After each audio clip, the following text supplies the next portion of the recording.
Welcome to an episode of the Sports Genes Into the Lab podcast,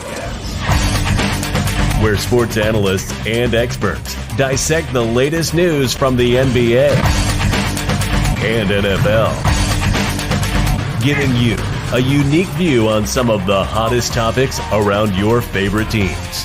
From the fresh field smells of the NFL to the hardwood courts of the NBA, and possibly your comfy couch for your fantasy football team. Let's see what kind of news the lab is working with today. Here's your host from the Sports Analytics headquarters in San Antonio, Texas, Ernest Silva.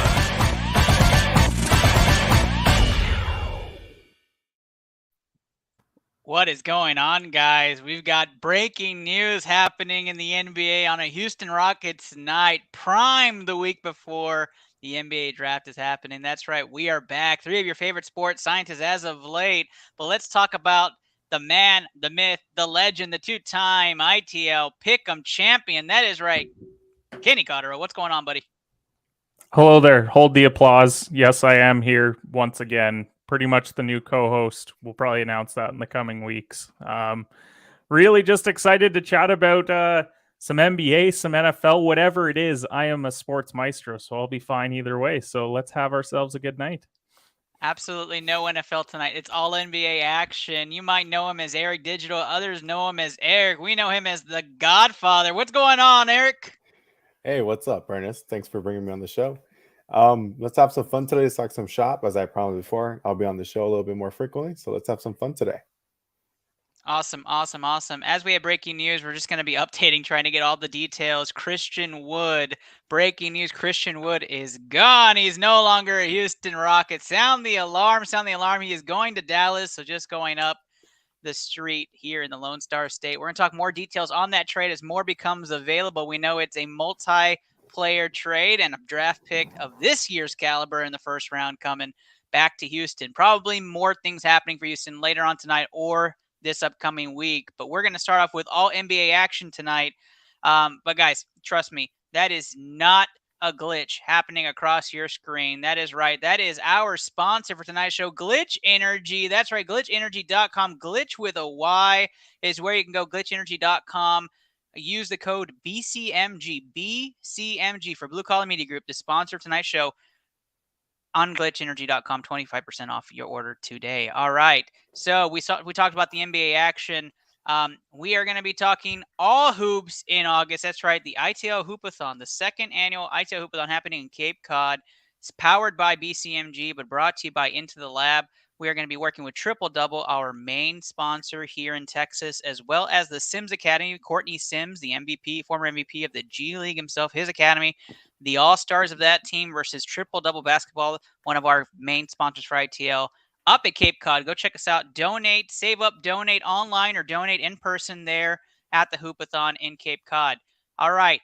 Round one, we're going straight to the NBA Finals. And then we're going to jump into some of that free agency action that's happening and some of these trades going on as we are keeping our information and inside takes going. Let's talk NBA Finals. Eric, I'm starting off with you. Warriors lead 3-2. You told me earlier Warriors in 6. What gives you the confidence in that? Hey, we're going to have game 6 tomorrow night. Klay Thompson's going to come out on fire. Klay Thompson's picking up his game, as I mentioned previously. This is going to be a contest, though. So I still think Warriors in 6. Kenny, are you as sold about the Warriors in 6 as Eric is, or is this a game 7 no matter what?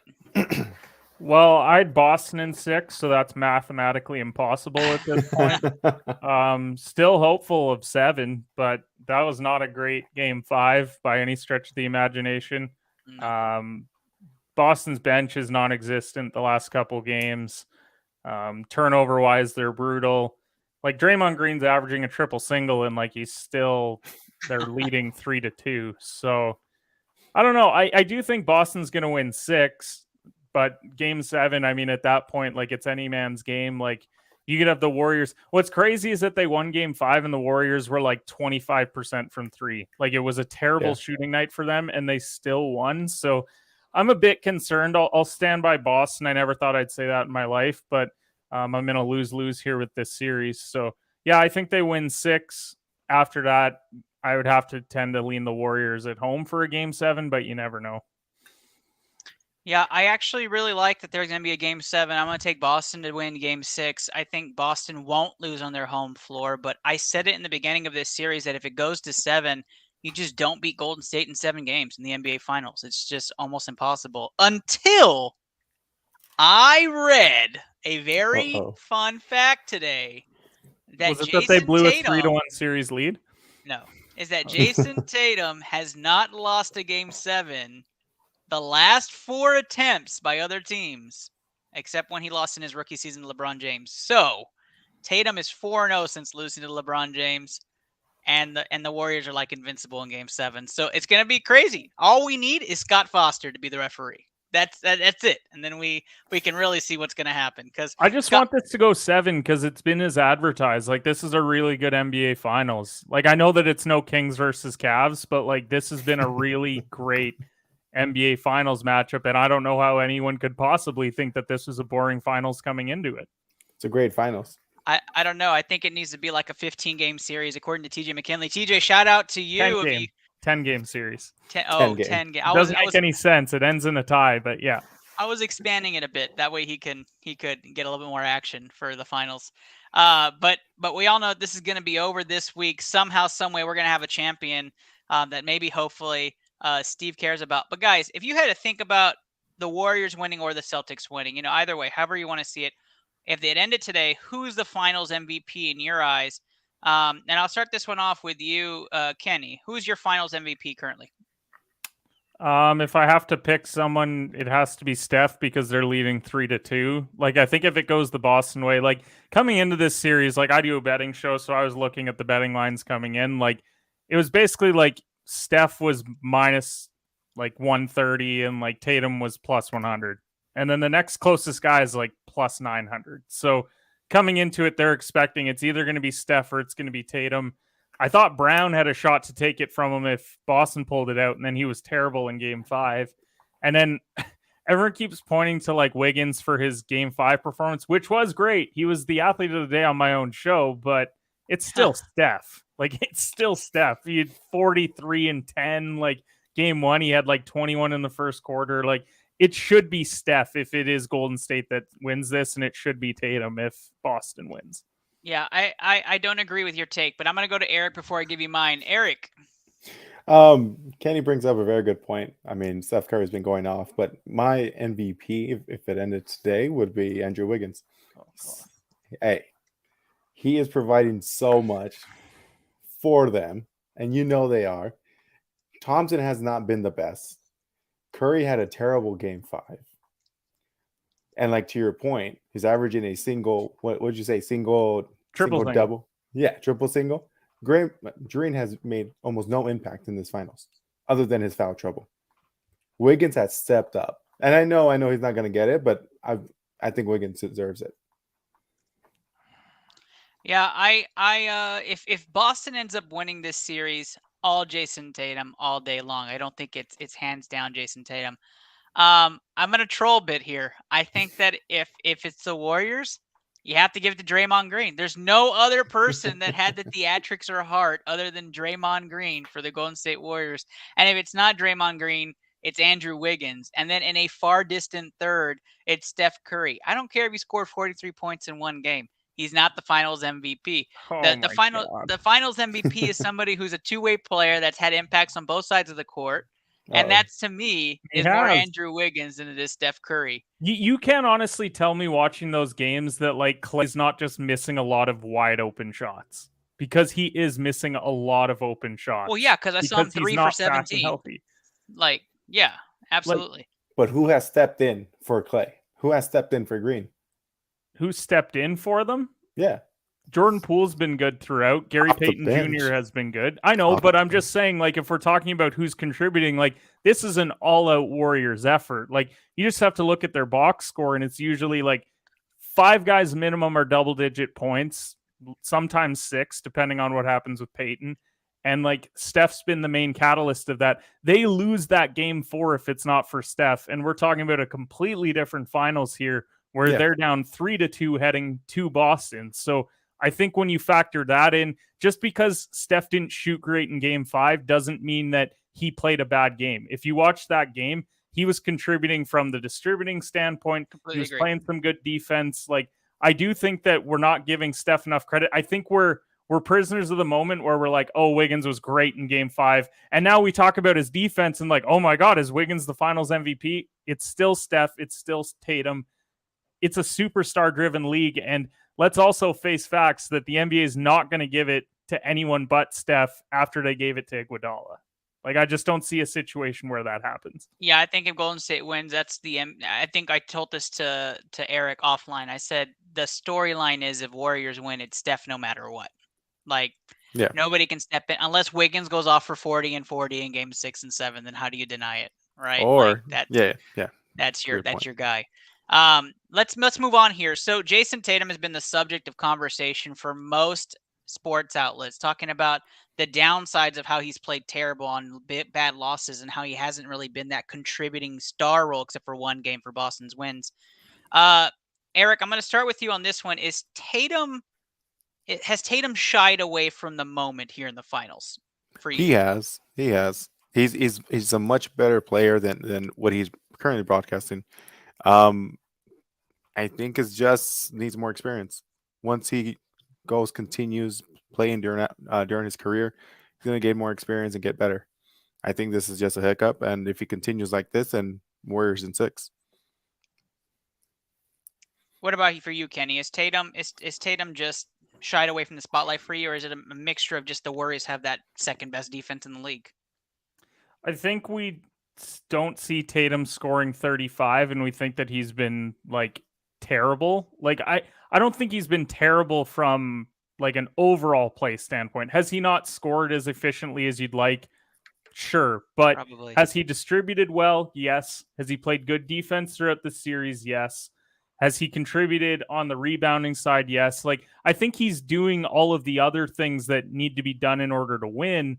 It's just when the shooting numbers aren't there, then you look at it like just from a box score perspective and you're like, oh, well, he hasn't lived up to it. Like, but he's been great throughout the playoffs. I do think he needs to be very good in game 6 for them to win. Like, if there is a team that can go in and win in Boston in game 6, it would be Golden State. But I do see kind of a Tatum emergence game here where he goes for 30 plus, and he's had some great games throughout this finals. It's just, once again, we go back to game 4. What hurt him was like he didn't score for the last 10 minutes. And it's like, oh my God, like how do you do that as a star player? And game 5, he also like some bad turnovers and stuff. So I would have liked to have seen him be a bit more consistent down the stretch, but for 3.5 quarters throughout this whole finals, he's been really good. Yeah, I think when you think of some of the greats, like in the finals, its efficiency is not really measured. It's their ability to hit shots in big moments. And there have been moments where Jason Tatum makes key possessions, both bad and good, right, in the finals. And those are going to be magnified tenfold. But you've seen Kobe Bryant games where he goes 9 for 26 and has 24 points, but he hit 2 clutch shots to win it within a minute left, right? And you're like, he's the greatest, even though his efficiency was like the worst on the team. And that's just what great players do. So I think Tatum will get the brunt of the critiques because when they lose, he's going to look really bad. But when they win, even if he's not efficient, they say he's clutch. So, I think what hurts him too is that he's been settling a lot. Like, what was the key for Boston early on? It was that they kept taking it to the paint because that's where Golden State's at their weakest. You need to drive to the rim, and Tatum has the size to do that. And so I think that's what's so frustrating is you watch Marcus Smart and he's like bullying Steph down low, laying it in. And you're like, Jason, why are you settling for that step back mid-range, the fading? Like you don't need to, I get it. You got the Kobe armband on, but at a certain point, like you got to stop thinking you're Kobe with the fade and start getting to the rim. And I think that's a reason why his shooting numbers are as inefficient as they are too, because he keeps settling for these bad looks. Correct. It just feels like he can't get there for some reason, but he just settles. I want to understand, and hopefully, like when he's hitting them, you're like, oh my God, Tatum, he's a superstar. Like this guy's so good. But then he goes cold, and you're like, why are you doing the step back 3 with like 12 seconds left on the shot clock? Like, go get a better look. I think that's what's more so upsetting watching it. Yeah. I agree. Yeah, and I think the big thing is for the Celtics, defense was so key for them in transition offense. He has a number 1 PER, Jason Tatum. In half court offense, he's like 167th. Yeah. Like that's just clue. If they cannot get defensive stops, the Celtics get stuck in the mud when it comes to Jason Tatum. But let's move on. I want to talk about the controversial Draymond Green, who had a comeback game in Game 5. Had a lot of controversy with his show, recording a podcast right after Game 4, and then immediately coming back with his game.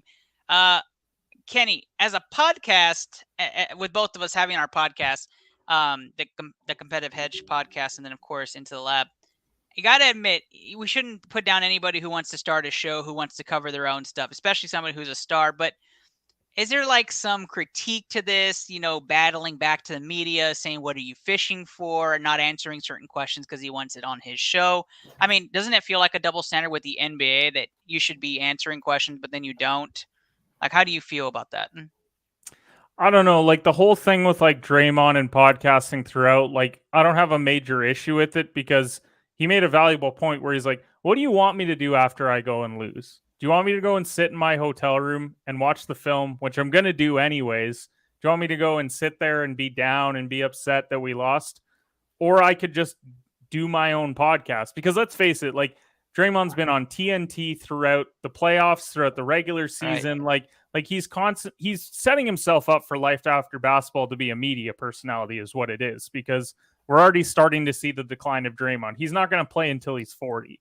He's probably going to be done by the time he's 35, and that's going to be fine. So I don't know. I don't have a major issue with like what he's doing. Like I think people point to everything. Like we go back to MJ.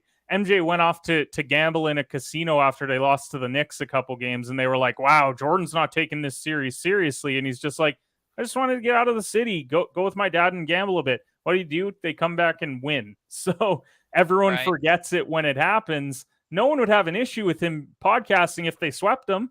They got an issue when he loses and he plays poorly. I mean, his own mom's upset. His mom was tweeting about what the hell happened to Draymond, which is like that's not him, but he's hilarious. Okay. No COVID. But I don't know. I don't see a major issue with it. I think we take issue with it because he's not playing great basketball. But what do we expect? Like Draymond, his entire career hasn't been a stat filler. He's always been like, even when he's been all-star, it was like 14, 8, and 7. And you're like, well, that's all right. Like he gets in because he's on Golden State and he plays good defense too. So I don't know. I don't take a major issue with it. Like I think he's been terrible in this finals from the offensive side. Defensively, he's been okay. It's just not what he's there to do, right? Fill your role, play your game. I mean, he will hit a 3 this game. Like it's going to happen, guys. He's an NBA player. But we talked about the fact that they have 6 guys that can score double-digit points. What do we need Draymond to go and score for? You don't. Dennis Rodman didn't have to hit 3s, guys. He just had to have crazy hair. Eric, I'll let you finish off this segment. How do you feel about Draymond? I'm with Kenny. I mean, I personally don't have a lot to say because I don't have a podcast. But if you want to do a podcast after a loss, feel free. What are you talking about, Eric? This is just as much your podcast as it is mine. Stop it. I'm sorry, Kenny. I guess I'm the co-host now. Yeah. First, on the damn video. It! I lost the co-host again. What the hell? And you're not on the video. I'm not the co-host. Like, what are we doing here? So it looks like it's coming out. We're gonna break the news now here on Into the Lab. That is right. Christian Wood has been traded from the Houston Rockets to the Dallas Mavericks, including 4 players: Trey Burke, Sterling Brown, Bill Boban, and Marquise Chris. I think 2 of those players making their return back to Houston, and Marquise Chris and Sterling Brown from recent seasons, and most importantly, the 26th overall pick going to Houston. Other breaking news is that Houston is packaging the 17th and the 26th in another trade, looking to move up in the draft, which we had just talked about before the show, that was what was going to happen. That's been leaked. There must be another trade on the table, so hopefully more breaking news coming out. My secret bets are Portland. That's my secret bet. So if it happens, you heard it here first on ITL. I think there's a player Portland wants, and I think we can package some picks and make it enticing. Luke says he just hopes both teams have fun in the finals. Thanks, Luke. Appreciate you, man. I know it's an NBA episode and you're not coming on, so I'm glad to see you there. But yes, so we were dissecting this and we had a lot of conversation about this. I told people were messaging me on the side. I said, just come watch the show. We're going live in a moment. So here we go. Let's talk about this trade. I love this trade for the Houston Rockets, and I'm going to tell you why in just a moment. Kenny, you are slightly agreeing with me. I believe Eric was too, but let's start this off with what you have in Christian Wood and why Dallas even makes this trade. Christian Wood is something similar to what a Kristaps Porzingis was, right? He's a younger player than Kristaps, but he definitely has the offensive arsenal at his disposal, but the defensive liability you have around the perimeter and the defensive liability provided was the issue. He's a walking 2012. It's just hard to keep that defense from getting exposed. Kenny, you like it for Dallas though, right? Yeah, I think it's really good for Dallas. Like, we start talking contracts wise, it's like 4 players worth $11 million you shipped out.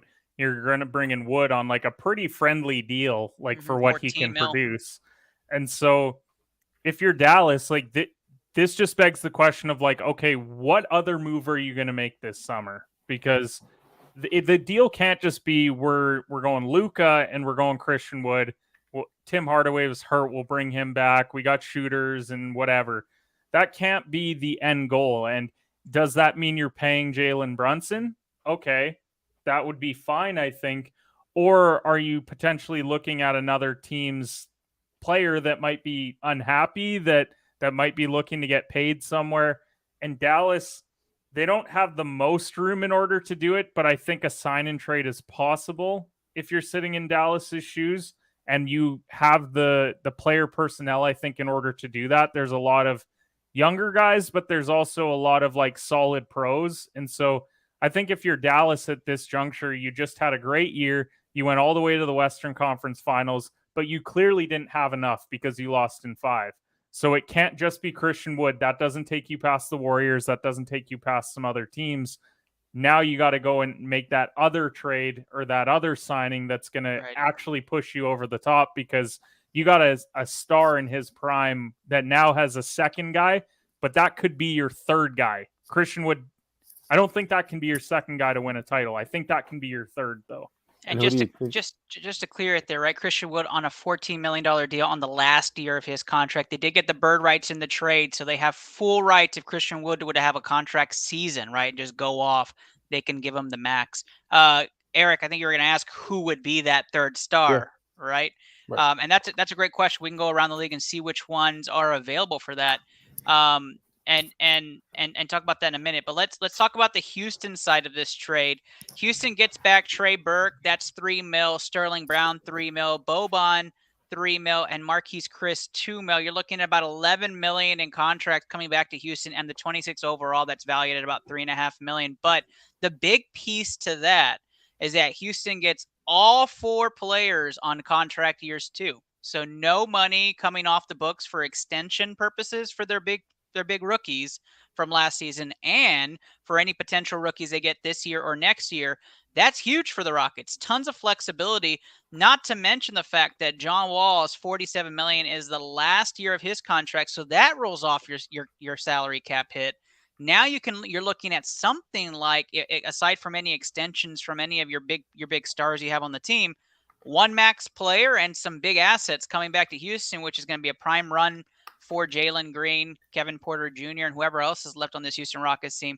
It also frees up the opening starting spot to Alperen Sengun, the 3rd place Rookie of the Year runner-up for last season.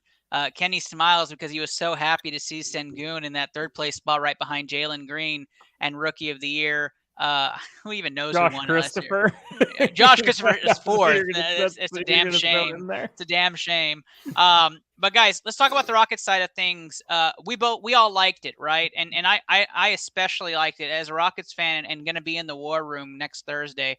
I'm excited to see what they're going to do here. The rumor of packaging 17 and 26 and moving up, I've had my eye set on number 7 Portland for a number of reasons, and you hit the nail on the head there, Kenny. The Duke duo. That's what I want. I want that in Houston. I want the Paolo Griffin duo to hit Houston and fill the young core. For you, let's say they don't package and they have 17 and 26. You said there could be players that fall there, and that's what you would be aiming for. Is that what you're thinking? Yeah, I do think that this is a pretty good draft, like top to bottom. Like I'm putting together my big board and stuff because I'm hosting our draft show next week for my other network. But when I look at like who's at 17, you're looking at Agbaji, who just won a national title. You're looking at Ty Washington. You're even looking at Nikola Jovic, not Jokic, but it's super close. Actually, it's a dream of mine that he gets drafted to Denver. I think that would be incredible if he fell, because I think Jokic and Jovic on the same team would be great. But you even have guys like Kennedy Chandler there. So those are good picks that you can get there. You go later in the first, you're looking at Patrick Baldwin, a guy who is a very highly touted prospect who chose Milwaukee over Duke and is probably very much regretting playing for his dad, given their record. But then you've also got Travion Williams, Walker Kessler. There's a lot. So I think you're more likely to take those two picks to move up, because I think you want to get into that top 10. Like, even if it's not the Duke duo, you could even look at a Keegan Murray. You could look at a Dyson Daniels. You could be looking at Benedict Mathurin if he falls.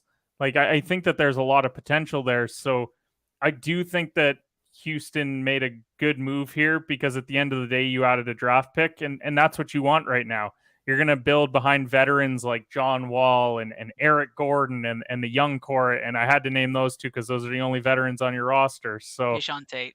Jayshawn Tate, 26-year-old Jayshawn Tate, the veteran that you guys have there. So, no, I think Houston's in a good spot. I love this trade for both teams. I think it solves what they need. And I don't know, if it does end up being the Duke duo, the Rockets might become my second team. So we'll see on draft night.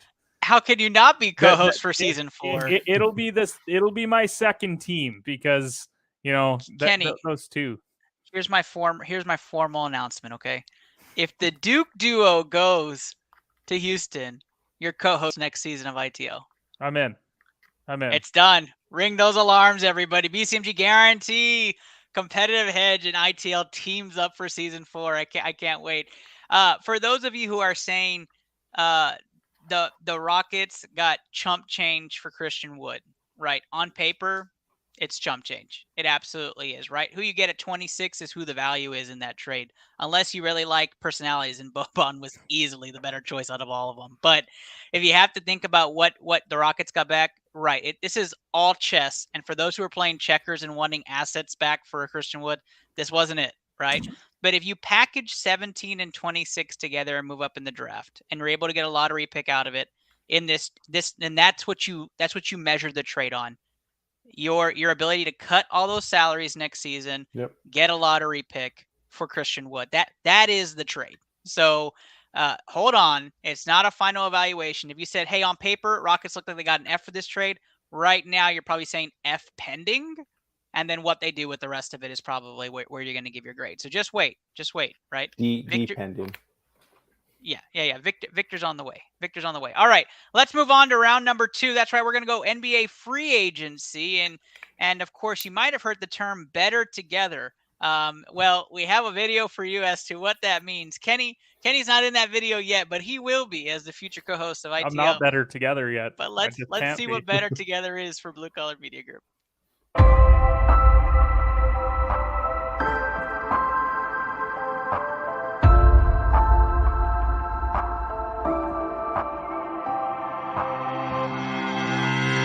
Happy Thursday, y'all. Happy Thursday. I'm your host, Andrew Kahn. This is the Boomtown Pod.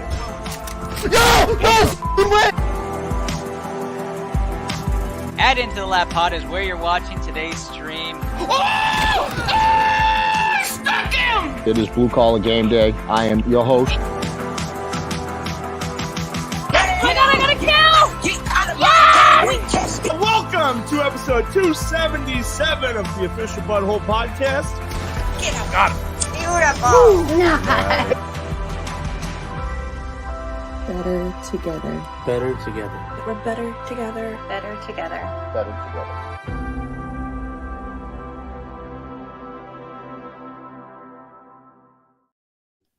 That's right. Better together. BCMG Blue Collar Media Group, proud sponsors and great great company to be a part of. We ask you guys to join, be a part, get your voice heard, become a podcast, become a person on the show. Eric and I were just talking one day at work, and he was like, "What does that even mean, BCMG? And what do you do?"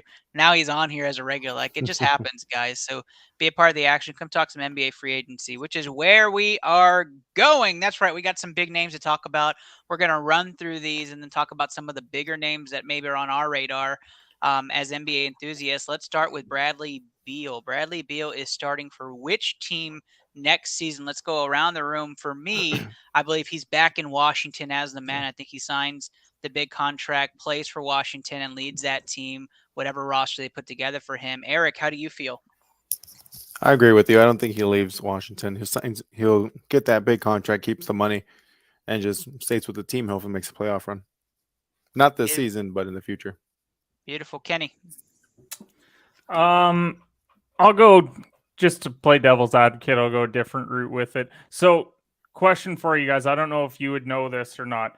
If he signs that big extension, are they still able to sign and trade him at that point if he takes that massive contract? He's not eligible to be traded until after February 15th. Okay, so they can't sign him to the big extension and then move him. No. So, I mean, I think Bradley Beal wants the money. Like, isn't it like 5 years, like $250? Like, it's insane money that he'd be leaving on the table. If for whatever reason he leaves on the table, he says, screw it. I'm not playing in Washington anymore. I'm tired of being a wizard, bullet, whatever the hell we are here in Washington. Sentinels. I'm going to say that he goes to the San Antonio Spurs. Wow. Because DeJounte Murray needs a backcourt mate. You've got a team that was completing for the play-in last year. And I think that if he wants to be a part of a group that can win and that can have a chance of win moving forward, because it's certainly not in Washington. Like, oh my God. The fact that they got out from under Davis Bertans is a miracle in itself. So I think the Spurs would be a good up-and-coming group where he still becomes the alpha. DeJounte runs the show from the point guard spot. He's going to average close to a triple-double. And then you might have something in San Antonio, especially since you have a lot of young players there as well. So I'll go with the Spurs. That's probably the last team you thought I was going to say. Yeah, I didn't think that at all. I thought maybe you were going to lean Portland. See, the issue with Portland is you don't know what they're doing, and I don't think they know what they're doing because they're like, well, we're going to rebuild because we're shipping out CJ. Okay, well, are you shipping out Lillard too? No. Okay, so are you rebuilding or are you just going to, handcuff Lillard here like he's at the end of Space Jam having to play for them for the rest of their life like they were going to do to MJ? Like, that's essentially what they're doing to Lillard in Portland. And their response to that was, he lost me at handcuff. All right, so let's move on to Kyrie Irving, everybody's favorite player to talk about. Kyrie Irving, where does Kyrie Irving play for next season? I'll start this one off with you, Eric. I started the last one. Where do you think Kyrie Irving ends up next season? I think he stays in Brooklyn. I don't see him going anywhere else. That's next year. They're going to be pretty dangerous, especially with everyone healthy. I'm going to pull a Kenny. I'll play devil's advocate. If he does leave, I could possibly see him go to maybe like a Chicago, just because of the movement that's going on there. It might not be the right fit. But I could see him going to maybe a Chicago because I don't think he wants to go to a small market team. He has that win now mentality. He doesn't want to wait. So, Kenny. I also think that he stays in Brooklyn because I don't know what the hell Brooklyn was thinking if they just lose two of their big three in one season. If they did all this to bring Kyrie in to have him half vaxxed, half playing, like whatever the hell he was, oh man. If he does leave, I don't know. Like the rumors in Minnesota are that they don't like D'Lo moving forward. So is there a possibility where you trade D'Lo for Kyrie and you throw in like picks or something so Brooklyn's not completely strung? Because then you could still have D'Lo run the point. You get KD and Ben Simmons as your trio. And then if you're Minnesota, you get an upgrade at point guard. And now you have your big three with Edwards and Towns, who looked pretty good in the playoffs. I like that. I'm gonna take Eric's a step further, and I'm going to say LaVine signs in Portland and opens Kyrie to Chicago and a Westbrook return to Brooklyn with KD. Oh my God. And all of a sudden, LA gets a spot to ramp up, and here comes John Wall to LA. Don't wish that evil on me. I don't want to hear that. We could do this. Okay, I said this when we traded for Westbrook. If you asked me like 5-6 years ago who my 3 least favorite people in the NBA were, it was LeBron, it was AD, and it was Westbrook, and then they were all on my team. Number 4 is John Wall. So that would be like a fresh hell to bring in my next favorite. Like, oh, it makes my sense. God. I mean, we know you're not bringing Carmelo back, so obviously Wall's coming no one over. should bring Carmelo back. Carmelo's obviously going back to Denver. They need him. Michael Porter Jr.'s gone. Oh, God. Wait, no, he's still there. No, he's gone.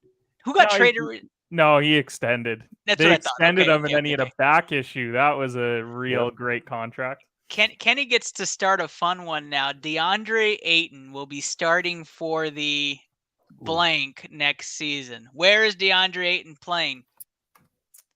DeAndre Ayton next year is playing for the Memphis Grizzlies. Holy crackers, sound the alarm. That's 3 hot takes tonight for Kenny. I don't know where he's pulling these from. Let's hear it. What's the trade? I want to hear that one. So it's an interesting one that would probably have to include Jaren Jackson Jr. Obviously. Yeah. You're probably throwing in either Zaire Williams or Desmond Bain in order to make it happen. Probably. And then you throw in one of Brandon Clark and Dylan Brooks. Because if you're Phoenix, you really only could go 6 deep in the playoffs consistently. So that makes it so you can go 8. And you can actually compete with teams, because at a certain point we have to realize that Chris Paul is on his last legs, and how much longer is he going to keep doing this? And I think this might have been his last year. So if you're thinking future-wise as well, Bain is young, Jackson's young. Lets you revamp your Phoenix team, so when Chris Paul's done at the end of this year or next, then you're in a better spot moving forward. Because they're also in that shitty spot of they can't really afford to pay Ayton. So you need to figure out contracts wise. I don't know how all the contracts of those work out that I said, but those would be 3 names that I think if you package them together and you're Phoenix knowing that you can't bring back Ayton, you at least listen to it. The two other teams that have been rumored to be heavily rumored in these sign and trade agreements are the Atlanta Hawks, the Portland Trail Blazers, and the Charlotte Hornets. Those are 3 teams heavy in talks with the Suns for a sign and trade deal. Lillard came out publicly and said he would love to play with DeAndre Ayton. I just think that opens up a lot of conversations for multi-team deals.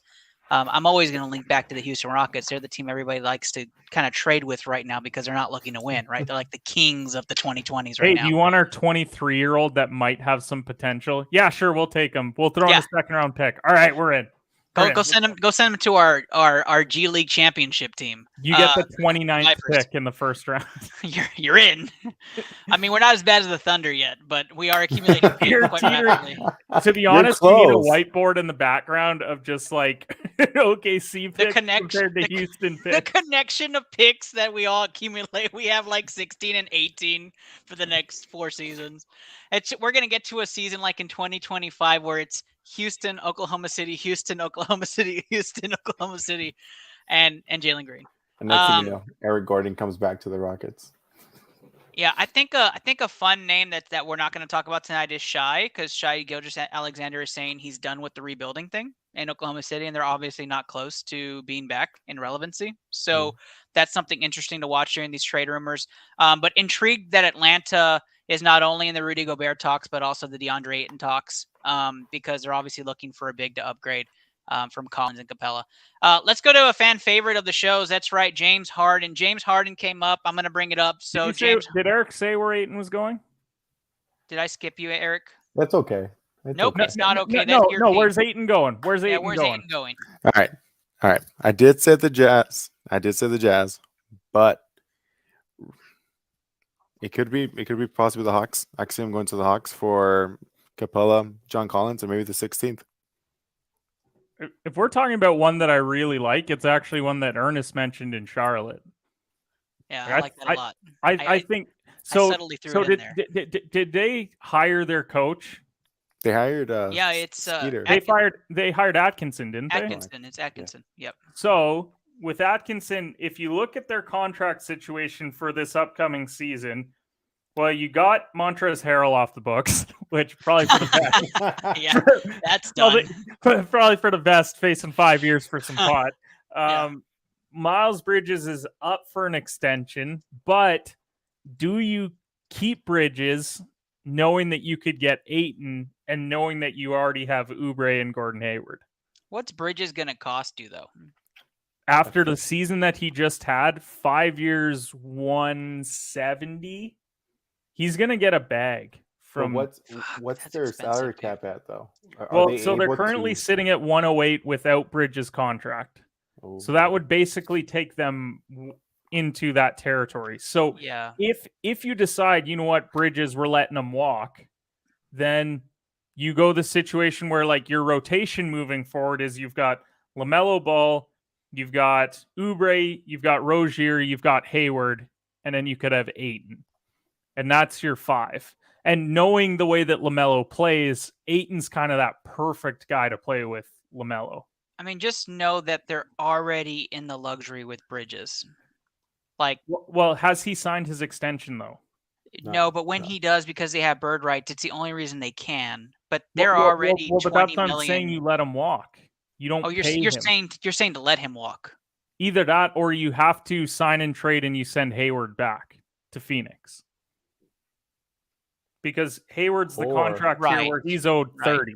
Right. But you have Kelly Oubre, who's still owed a lot of money. I just saw his contract. She had signed Well, Oubre Well, is it's only Oubre is like 12.6. 12.6, and it's only this year. So you this keep that for upcoming year, I should say. flexibility. Yeah, you But keep it for but flexibility. if you sign and trade, because you're gonna have to kind of make this work. Like, what's Ayton do? He's probably due $35 million a year. So you send back Hayward to Phoenix. Hayward maybe and has to throw- Plumlee. Well, because then you still have a good, like you get a good player back. Like when Hayward's healthy, he's very good. We're gonna get to Harden right now. One Oh, second. he's good. I shouldn't say very good. He's good when I was healthy. gonna say, you're talking about way past when you said that. Well, he played well until he got hurt this year, but that's kind of been the story of his last 5 years. Yeah. So That's what he's known for now, unfortunately. Yeah, I don't I like Ayton to Charlotte. I just don't know if there's anything enticing back. You're gonna have to package some picks, a couple of firsts or something, and if Hayward. you're Phoenix, you might listen though. If it's Hayward and some picks, You you might. know that you can't keep Ayton anyways. You got to get something back. And then flip it for Rudy. Am I right, Eric? Am I right? For Rudy. Or send him to the Jazz, pick up Rudy, and pick up But Collins. this is also where Conley. 3-team trades come into it, right? Yeah. Because Yeah. maybe Hayward doesn't go to Phoenix, but like a team sends players to Phoenix and Hayward ends up on that third team. Like, Makes a lot of sense. Just not the Rockets for that one. I don't want anything to do with Hayward. Let's talk James Harden before we go to our final one. James Harden playing for Philly next season. What are the odds of that? Give me a percentage. I'll start off this one. It's 100%. Daryl Morey loves James Harden. He's staying in Philly for me. Eric, Agreed. He's not gonna leave Philly. I guess Kenny. now the question is, what's the percentage that he's going to play there? It's 100. What is the chances that he should play there? It should be 0. Yeah. It should be 0 because I looked at the numbers of what his extension is supposed to be. By the time he is 37 years old, he's going to be owed almost $60 million. $60 million for a guy that can't stay in shape. And I've already done this rant on another podcast for about 5 minutes. I lit into the fact that I think this is so stupid. And you're already starting to see it where the Sixers are shopping Tobias and they're shopping Maxey. Those are reports that came out today. First of all, if you're shopping Maxey, then like you've completely lost the plot because he's supposed to be your third guy now who wants to take Tobias and one of the worst contracts in the NBA. So I don't know, Philly, that process, there was a kink in that son of a bitch. throughout it. Something happened there. There's a kink in that son of a bitch. Sorry, Joel Embiid. Sorry, bud. I Yeah, like Joel so much too, I but think- just everything sucks about. I think the Morey Harden marriage is just gonna keep going. He's gonna be there for a while. But I've told Eric the conspiracy is that Harden at 38 will end up back in Houston on a vet minimum and just ride the bench as Jalen Green led Rockets go to a championship. And that's how he gets his Jordan making his appearance streaming from the stream team, BCMG stream team. Jordan Lowell And then TV, you go like check him out that on Twitch. kink and that's Yeah, I thought that was fucking hilarious. Let's talk about the last one. We have a Rockets theme going for tonight's episode before draft next week. And by the way, I forgot to even mention him. That's right. That's Plus Walker in the comments saying Reg loves Harden and ew and 100%. That's right. That is the man, the myth, legend. Plus Walker. He'll be here for the NBA draft war room for the Rockets next Thursday at La Casa de Silva. Let's go over to Russell Westbrook in LA. Guys, I think he's just stuck there.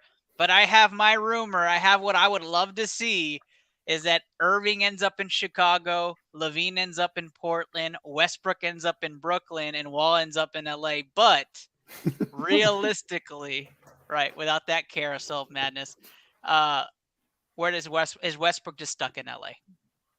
I'll start this one with you, Kenny, since it's your team. if Russell Westbrook is on our team come opening tip, I'm not watching a game next year. Wait, you're a Rockets fan though at that point, right? Like what you're saying like I'm just fully hopping on. Like if I want to watch a team tank, like I want to watch a team tank with young players. There you go. I mean, because the Lakers at that point are just tanking with old players. Like it blows my mind how badly we botched the last year.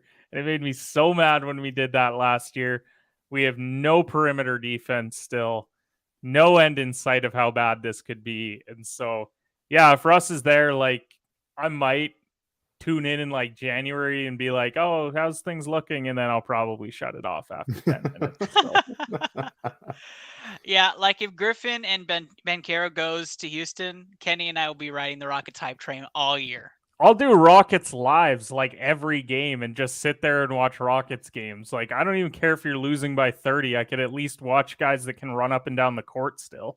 I might be very hyped for next season now. I might even just want this season to be over. Eric, what do you think? Westbrook stuck in LA? Unfortunately, he is. I don't know where he'll go. He's stuck there. And Kenny, I hate to say this, but we could watch opening tip. Together. You're going to see him start in point guard, Russell Westbrook.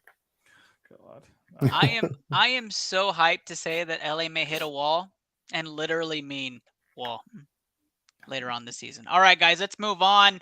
You might have heard me mention it a couple of times, but the BCMG stream team is alive and well and doing wonderful things. We've added 2 more streamers this week, and we bump our number past the 20 mark. If you haven't checked out the BCMG stream team, go check them out today. That's right. You just saw Jordan Lowell TV on Twitch. We have Smashly Gaming, who just came back to BCMG on Facebook, as well as Mama Bear 1920 to feature for tonight. Go check them out. Here's a little preview on what our streamers do.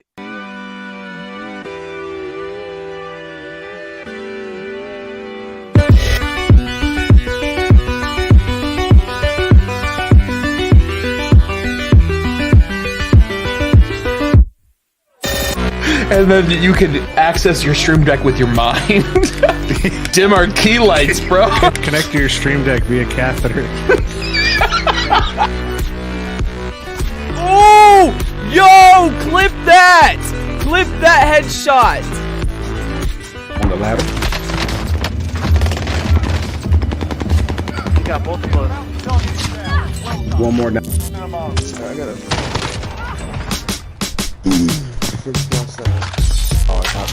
Finisher. Yo! No fucking way! Let's go! Yo, that guy in the heli, he was all the way across the map! I think they've shut the door on these people.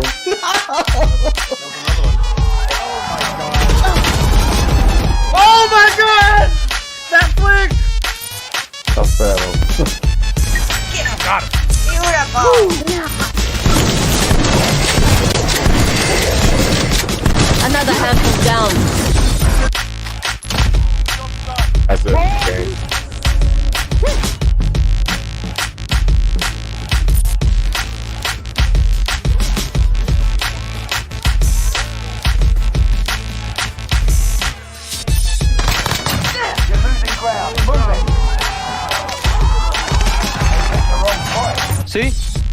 Oh my! Did you just die? No, someone fucking walked into the room that I was in as I was about to walk out and scared the fuck. You yelled.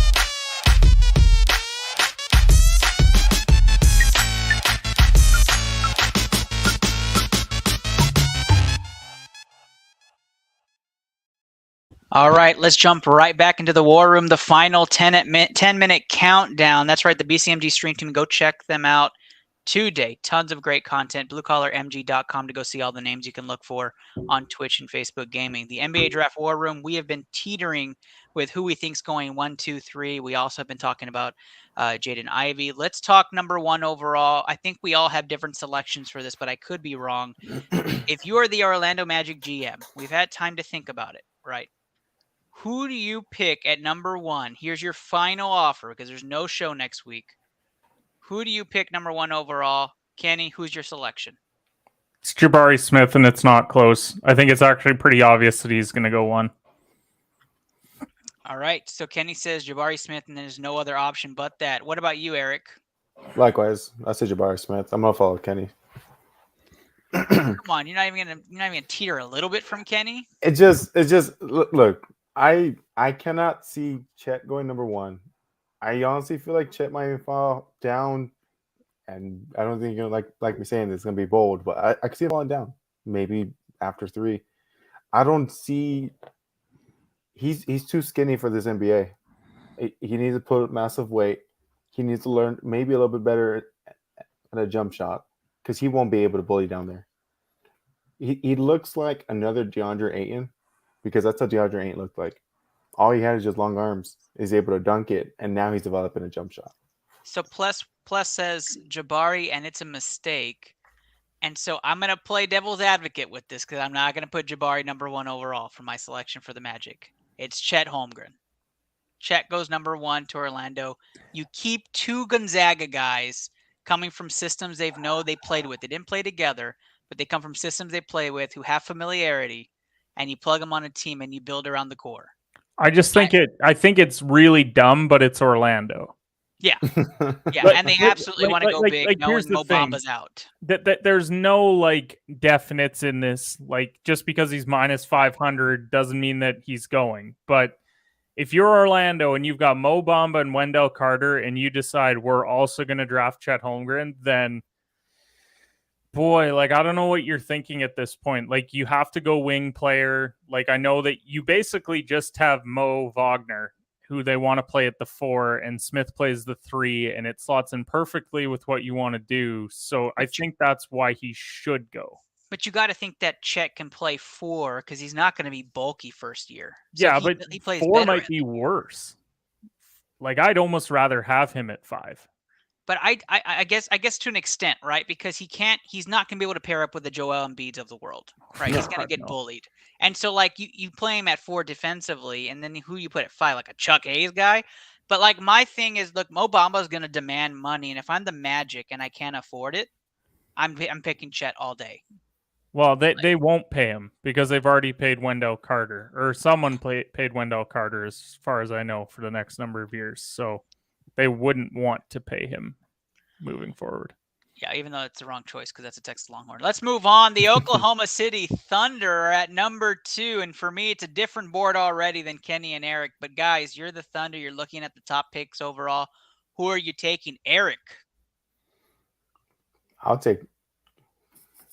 I mean, I feel like Chet's going to go down, but Chet's going to go at 2. Chet at number 2 for the Thunder for you, Eric? Is that what you're saying? Yeah. It just... I mean, if you're looking at the draft board right now, they don't have another big man. So unless they decide to trade one of their picks, maybe. Go ahead. Go ahead. No, I'm saying. So you're saying Oklahoma City Thunder either take 2 at Chet or trade down? Trade down and pick up someone. Pick up a big man. I'm telling you, I don't have that much confidence in Chet. So Chet goes number 2 to OKC, but Eric doesn't like Chet. Kenny. Yeah, Chet's number 3 on my board, but I think he goes at 2. So they currently have 1 center on the roster. 1 center. Because it's Pokusevski. Yeah.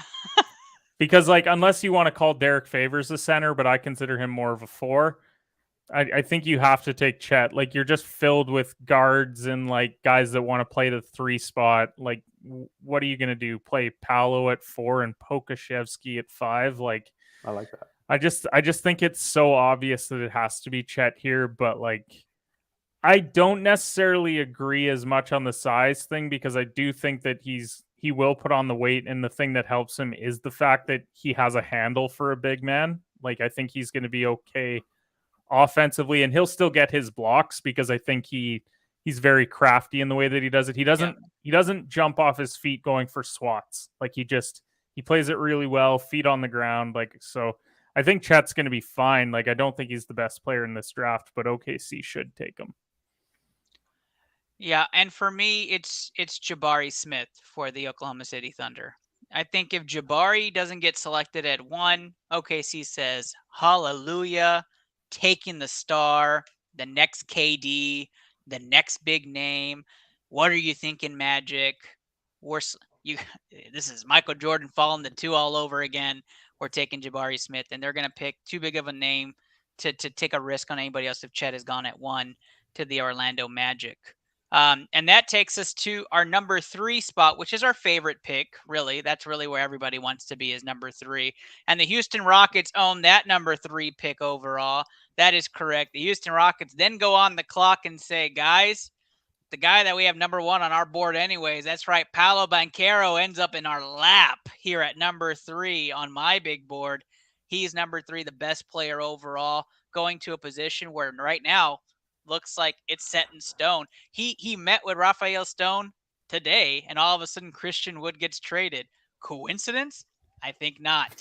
So Banchero is going to absolutely be a Houston Rocket, and that means Alperen Sengun, the 3rd place overall Rookie of the Year candidate, will be the starting center for the Houston Rockets next season, and right next to him is Paolo Banchero. Kenny, going to go to you first on this one. Who's the number 3, and who is the Rockets taking at number 3 overall? The writing's on the wall. If Chet goes at 2, Paolo goes at 3. Paolo goes at 2, Chet goes at 3. So because of the way that I did it, Paolo goes at 3. You don't make this trade unless you're bringing in a power forward or a center. Oh, convenient that those 2 are a power forward and a center. By the way, Paolo Banchero measured in 6'10.5" barefoot today. Eric. Paolo's going to go to Houston. I mean, like to your point, it's a stone we've been talking about for weeks. I don't see him dropping or moving. But who knows? NBA draft night surprise. Surprises happen all the time. I love the NBA draft. It's one of my favorite nights of the year. One thing I want to talk to, we're only going to talk Big 3 tonight. That's where our war room is going. Hold on. I'm not done yet. We are going to talk 4, and this has been a controversy across a couple of different platforms, but is Jaden Ivey a lock at number 4? A lot of people are saying no, including Kenny, which is interesting. So let's talk about it, Kenny, because you rumored on a prior show, I don't know if it was last week or the week before, that Ivey could fall hard in this because not very many people need that position. Talk to everybody and give us some logic. Why would Sacramento draft a point guard? I agree. With Davion Mitchell and with De'Aaron Fox. Why would Detroit draft a point guard after they drafted a point guard the last 2 drafts?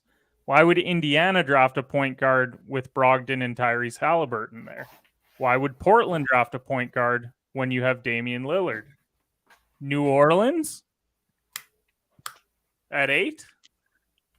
Now, I think if we're talking about teams moving up, like a Knicks or somebody like that, they move up to take Ivy. Like, I think what I could even see is New York's at 11. Maybe they see that he's starting to tumble, but they want to make sure that they get him. They don't want to wait for the Pelicans, so they trade up with Portland. And Portland trades back a couple picks. You take Ivy at 7. So that way New Orleans can't. Okay, Kenny. Jaden Ivey's falling in the draft. Before I go to you, Eric, on this. Jaden Ivey's falling in the draft. You hold the number 7 pick as the Portland Trailblazers, and the Houston Rockets call you with 17-26, Eric Gordon and Jae'Sean Tate. It shouldn't take that much to get that pick. But let's just say Eric Gordon then. No, I think the trade is 17-26 and Tate. Might not even have to throw in Tate. Honestly, if you're Portland, You trade back and get 2 first-rounders when you're So rumored to be rebuilding. You think pick swaps would be enough for that pick? Pick swaps and a young guy. You have plenty of them. You've got 17 young guys. So kind of a take your pick outside of the top I'm going 5. to go to my outside debate because my outside debate's coming into the lab. So here we go. Sengun has to improve at the 5. Here, wait, I got to pop out. Okay. Agree that Ivy should fall, but Sacramento is pretty dumb. That is true, right? We've seen them draft like 5 centers in a row in the teen years. And plus also says they would want Tate. I completely agree. I maybe I was giving too much. I was just thinking contract wise, it gets a lot off the books for 2023. I'm trying to sign 2 max guys in my show here. And Reg says absolutely not that the Trailblazers would not make that trade. Reg, fill us in. Why wouldn't the Trailblazers trade 7 back for 17 and 26 and tell us what it would take to get to 7? I would love to hear that, bud. But to me, there's logic in this. Now, Eric, for you, is Ivy a lock at 4, or do you agree with Kenny's logic that he would fall? I agree with Kenny's logic. Just too many guards. I mean, same thing. I'm looking at the mock draft right now. I could see even Benedict falling as well. But I mean, if the Rockets don't come in at 7, and get that draft pick, I could see Portland getting Ivy. And the reason is because they're rumored to rebuild, but the issue is who's going to pick up Dame, right? What are they going to get back in return? But see what happens. Well, it turns to that: are they in win now mode, or are they in the win later mode? Right. What I see, it's more of a win later mode. It's not a win now. If it was a win now, then they will be getting different players trading that 7th round pick, and possibly if they do trade it to the Rockets, right? They need to trade that 7, possibly the 26th pick, and get a decent player. To what Reg said, they need a wing, right? Who are they going to pick up with that 26? Yeah, that would be a fantastic. So I'm going to go back and post because Reg did put on here his comment, and it was, Portland does need a wing, right? And in his opinion, and that let's read this right. They are going to get rid of Lillard and see what happens. Okay, I don't know if they're selling Lillard. To me, it seems like Lillard is staying in Portland. They're going to continue to build around him. So if that's the case, then technically they would want to keep the 7 and try to trade Lillard to get another piece to pair with the 7, because Jaden Ivey could be sitting there at 7. But if Lillard is the guy, and that's spot on, 7 for 17, 26, and Tate, I think that is the trade. I think that's the trade Stone has on the table right now. If the scenario comes out that that Jaden Ivey has fallen, draft night, we see the breaking news alert, and Reg, Pless, or Chris Borak, we will all be together that night in the Rockets war room here in San Antonio. Hopefully we're all here together that night, and we will be watching for that breaking news alert that the Rockets have traded for number 7. I think this gets the deal done. If the Blazers are looking to get a wing, they don't need a point guard because they have Damian Lillard already. Why not give the Rockets what they need in a true scoring point guard, and get that wing in Jae'Sean Tate, and then you have 2 more picks in the draft that at lower contract costs for your team. Kenny, welcome back to the show. This is Into Lab covering the Rockets war room, talking about what that package of picks might be. And Plus says someone needs to teach Reg how to speak English. This was from Reg while you're out, Kenny. Reg says that they are in a get rid of Lillard and see what happens mode right now in Portland, saying that they're in complete rebuild. I just haven't seen it yet. No. So this is the trade on the table. Kenny, if you're Portland, do you take it? Yeah, I take it. I think you still get 2 first-round picks. You get Tate, who's a guy that can play right away. I don't know. I think that's the pick that gets traded in the first round, because if we're talking about what should happen based off of if that's the consensus top 3, then Ivy's falling. Right. And if a team really loves him that much, like the only team that I see before New Orleans that could potentially do it would be Indiana. And it's only if you're sold on the fact that you're selling Brogdon and you want to play like Tyrese at the 2. Like that's the only way that I really see it happening. So I don't know. I think there's going to be a lot of wing guys that kind of go in that like 4 to 10 range. And it's a very like good wing draft. To be honest, if I was an NBA GM, I'd draft a wing every single year. Like I just think you can't have enough guys that play 2 through 4 for your team. So I think you have plenty of those guys here. Sacramento, especially, like, oh my God, their wing is just, it's Harrison Barnes. Like, that's it. So I do think that would be enough for the Rockets to move up, but I don't think they necessarily need to move up to 7 anyways. Like, I really don't think that you have to move up and get that pick because I just because Ivy doesn't fit. So, like, are you moving up to draft someone else? No, Ivy's a fit. Ivy's a fit. You think he's the fit? Yeah, I do. Ivy with the ball in his hands, he's a playmaker. He leads the second unit. He's a fit right in the beginning. And can I tell you what I think Ivy actually is? Like, it's probably a hot take. Okay. I think he's worse Lonzo Ball. Oh no. No. Okay, now let's talk about what he actually is coming into the draft. Okay. He's a guy with a flawed form on his jump shot that's very inconsistent. Who had that coming out of college? Still kind of has that now. Like the form, it's gotten better, but it hasn't. Markelle Fultz also had that issue as well. And he's an athletic point guard that likes to distribute. Is that not Lonzo?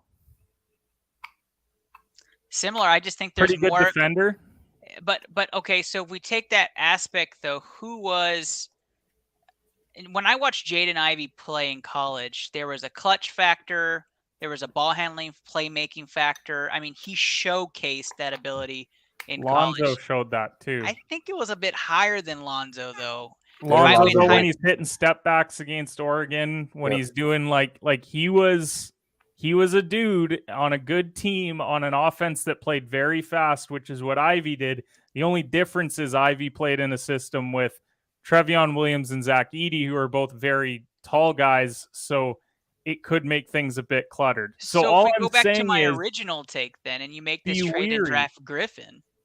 yes, like to me, I don't know, like you already have Jalen Green and you have Kevin Porter Jr. Like I still think you give that another year to figure out, like, is either of these guys going to play point? Like, I think it's more likely Kevin Porter Jr., but let's see what happens one more year of him. And then you just, in a very good wing draft, get more wing depth because I don't think that you can have enough of it. Like, I don't know. Like maybe it's just me being pessimistic because when I watch players, like I'm looking at like, okay, everyone loves to talk about who they are or like what their potential is, but like, what is the downside? Like, what is where they could end up, and I don't love where they could end up. And to me, that's where Ivy ends up. So I guess the last debate for the show for tonight, because we've run out of time and we're not going to go into the Rockets roster tonight, but that's unfortunate. I know you guys are really upset. We can talk contracts though after the draft to really see what those contracts look like and after all the trades. The better fit would be AJ Griffin or Jaden Ivey at this point if the Rockets did jump to 7, right? And is Griffin worth losing Jae'Sean Tate and 2 picks to grab?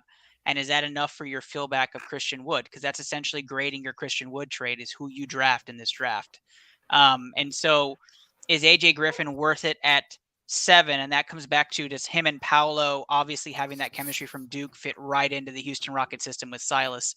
Because obviously Silas is long-term. If you heard some of the recent quotes from Gerald Green, that guy's just embedded in the culture. He's staying for a while. So if that's the case, I guess this is your last case here, Kenny. Griffin or Ivy, if you're the Houston Rockets and you make that trade up to 7. It's Griffin, and I don't think that it should necessarily be close. Like I think Griffin showed you in college that he had the injury early on, but then after that, he showed a ton of flashes of like being able to drive. He's a great standstill 3-point shooter. Like I think there's a lot there with him, well coached as well. And so I think with what Houston wants to do, I think Griffin's the better fit. Like, and to me, Ivy's tumbling down the board. Like, I think at 4, you're looking at Mathurin going. At 5, you're probably looking at Shaden Sharp, because if you're Detroit, you probably need a shooting guard or a wing. That's where he fits in well. And then you start to get into 6, 7, and you're like, maybe that's the guy that's still there is AJ Griffin. Like, I've seen him as low as 12. I've seen him as high as 7. Yeah. I've seen him drop into the teens. Okay. All right. Eric, your last take. Griffin or Ivy, if you had to choose one for the Rockets. Griffin, just because of the Duke connection. They played together. They know how to play together. They're going to go into the Rockets and be great. I mean, shoot, I might be a Rocket fan next year. Hey, there's 3 already here on the screen. Reg says it's Ivy over Griffin in every way, shape or form. I think from a talent perspective, you might be right, Reg. Not in every aspect, but in most. I think Ivy is a more talented player. But I think fit and chemistry and system, I think Griffin's the guy. I mentioned earlier in the show, once we finish, watch the replay, go back to our earlier takes about Duke-Houston matchup and why Kenny's going to be a future co-host on the show. Reg, I want to read your take from the Lillard debate. Why not keep Lillard to basically stay out of the playoffs again? Heck no, trade him and get players. The logic is sound. I just don't know what team does it. And if you're gonna go and get out, maybe Lillard to LA actually makes sense. Bring Westbrook to a team that's not going to win because he's not going to help you win. So that might be something that Kenny might be enjoying some Lakers basketball after all of that trade were to happen. Just don't know why Portland would do it. Basketball. Also, we can't rule out the fact that Portland has about close to 50 mil of cap space. Yep. Can't rule that out. And Nurkic is not on that team anymore, so they got to sign him or just decide not to. Ingles is done. Nurkic is done. They'll have to extend Simons, but there's nothing that says that they can't go and add one more piece and really make a run again with this team. Well, guys, that is tonight's episode from the NBA War Room episode on Into the Lab. We really appreciate you guys coming out. We are not going to forget this week. That's right. Last but not least, the BCMG guarantee is here and fine and well and dandy. Kenny's looking up his pick for this one, but I've got you guys right here. I'm going to make Reg smile a little bit. I did not give him a chance to win tonight, so I'm going to give him a chance to win right here. Reg, just for you, I am looking up what the spread is for the game tomorrow. I'm taking Celtics -4 at home, game 6 on their home floor. Tatum hits 35. We're going to game 7 to Golden State. We're heading back to California. Reg, that is for you. Give you a win tonight. And so Celtics make the first list on the parlay for this week. Kenny, what's the second pick? Can I do an NBA draft prop? Why not? Who drafts at 4 again? It's Sacramento, right? It is It is Sacramento. +600, 4th overall pick, Shaden Sharp. Wow. Whoa. Shaden Sharp +600. Gonna add that to the ticket. Eric.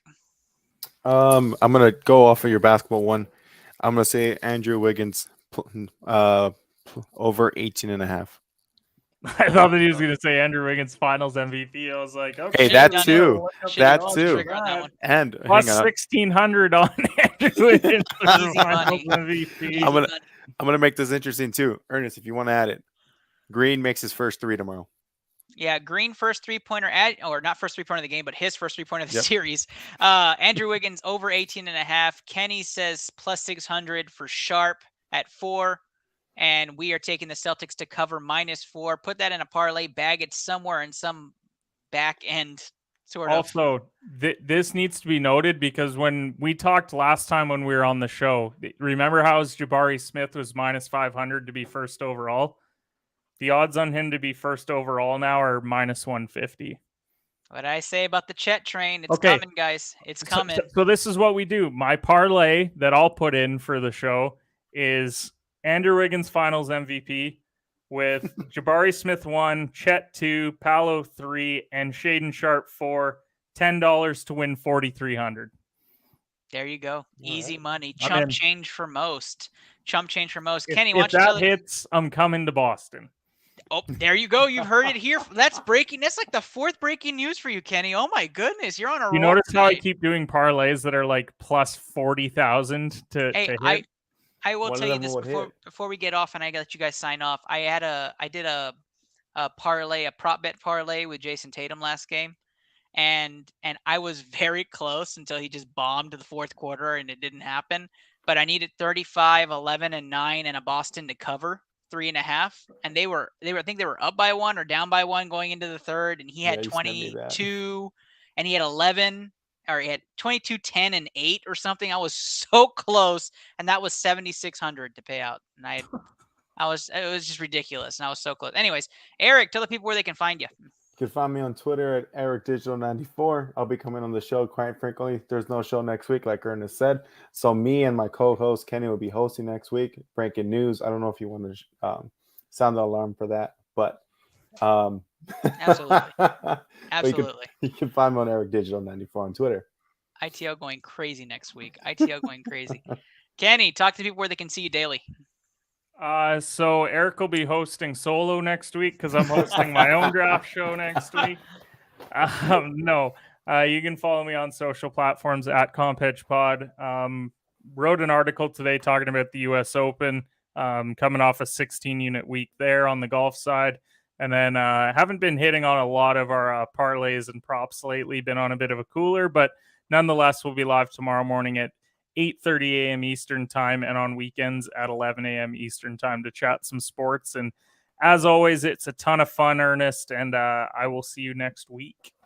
Hey, absolutely, brother. Thank you guys for coming on. I'm your host, Ernest Silva. Add into Lab Pod is where you find all my socials at the Sport Gene on Twitch.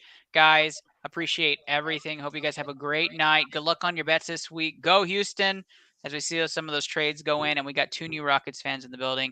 You guys, NBA War Room is over. No episode next week. We'll see you in 2, but enjoy the draft next week. Happy birthday to me. Bye.